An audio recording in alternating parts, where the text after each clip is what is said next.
Good morning. সকলকে সুপ্রভাত এবং রোজকার দিনের মতো স্বাগত জানাই পাতাবাজ study centre 0.1 YouTube and Facebook পেজে। আজকে আমরা দ্বিতীয় পর্যায়ক্রমিক মূল্যায়নপত্র তৃতীয় শ্রেণীর গণিতের একটি নমুনা প্রশ্নপত্র নিয়ে উপস্থিত হয়েছি। সকলকে বলবো, ইউটিউব চ্যানেলে প্রথমবার এসে থাকলে অবশ্যই ইউটিউব চ্যানেলটিকে সাবস্ক্রাইব ও নিজের মতামত দিয়ে যাবে। যারা ফেসবুক থেকে ফলো করছো তারা অবশ্যই ফলো বাটনটা প্রেস করবে এবং তোমাদের ভালোবাসা স্বরূপ লাইক কমেন্ট করবে। চলো তবে আজকে ভিডিও শুরু করছি। প্রথমে লিখতে হবে তোমাদের ঠিক আগের ও পরের সংখ্যা লেখো। একের দাগে রয়েছে 4টি, যার মান 1 করে। তারপরে 2-এর দাগে রয়েছে 6, 7, 8 দিয়ে 3 অঙ্কের দুটি সংখ্যা লেখো। এটা দিয়ে সংখ্যা তোমরা তৈরি করবে। তারপরে 3-এর দাগে বলেছে চিহ্ন বসাও।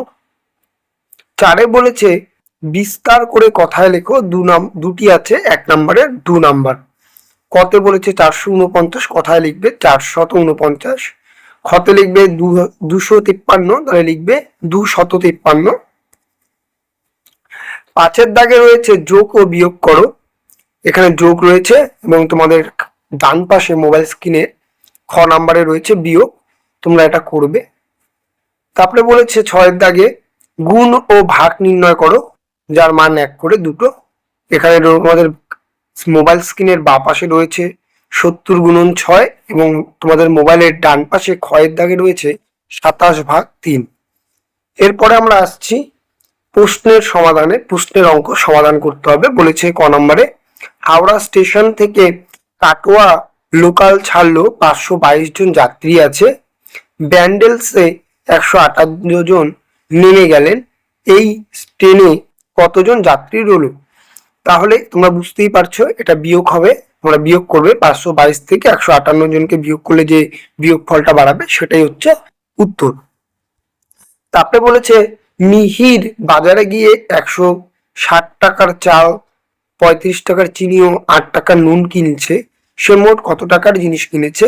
এখানে তোমাদের টোটাল টাকাটাকে 160, 35 এবং 8কে যোগ করতে হবে, তাহলে এই যোগফলটা যে বাড়াবে সেটাই তোমাদের উত্তর। এই একটি সম্পূর্ণ প্র্যাকটিস সেট, একটি নমুনা প্রশ্নপত্র। সকলকে বলবো খুব ভালো করে দেখবে। তোমরা ভালো করে ফলো করলে সম্পূর্ণ নাম্বার পেয়ে যাবে। চলো তবে দেখা হচ্ছে নতুন একটি ভিডিও নিয়ে।